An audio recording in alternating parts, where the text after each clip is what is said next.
नमस्कार, मी संतोष सुतार आणि आपण पाहतात सीएल माझा. 2010 सालातील तासगावकर यांच्या काळातील दौलत शेतकरी सहकारी साखर कारखान्यानं जी देणी देण्याची थकीत होती ते पहिल्या टप्प्यात सदरच्या ऊस उत्पादक सभासदांची कागदपत्रांची पडताळणी करून त्यांची रक्कम त्यांच्या बँक खात्यात आज सोमवारपासून वर्ग केल्याची माहिती दौलत अथर्वचे चेअरमन मानसिंग खोराटे यांनी दिली आहे.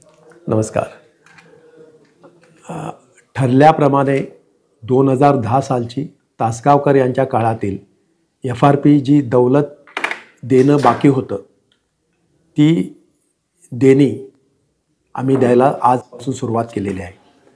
पहिल्या टप्प्यामध्ये जेवढ्या माणसांची पडताळणी जेवढ्या व्यक्तींची पडताळणी पूर्ण झाली होती आणि ज्यामध्ये काही त्रुटी नव्हत्या त्या सर्व माणसांचे त्या सर्व व्यक्तींचे त्या सर्व शेतकरी बंधूंचे पैसे आज खात्यावर जमा झालेले आहेत. ह्याची सर्वांनी खात्री करून घ्यावी.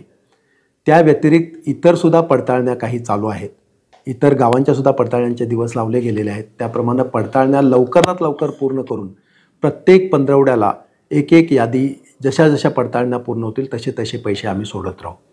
ह्याच्यामध्ये कुणाचेही पैसे मिळणार नाहीत असं नाही. 100% प्रत्येक व्यक्तींचे पैसे मिळणार आहेत. पहिल्या टप्प्यामध्ये ज्यांचे क्लिअर आहेत त्यांचे सगळे सोडलेले आहेत.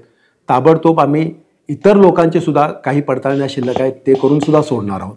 त्याच्यामुळे कुठूनही काही जर का अफवा भूलथापा किंवा काही गैरसमज निर्माण कोणी करत असेल तर त्या अफवांच्यावर अजिबात विश्वास ठेवू नका. प्रत्येकानं निश्चिंत राहावे की प्रत्येक व्यक्तीचे प्रत्येक माझ्या शेतकरी बंधूंचे 2010-11 सालचे ज्या पैशांची तसं बघायला गेला तर डायरेक्टली असा आमचा काही संबंध नाही आहे.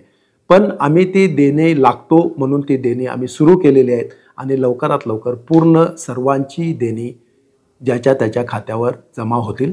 आजच त्याची सुरुवात झालेली आहे. कृपया प्रत्येकानं चेक करून घ्यावं.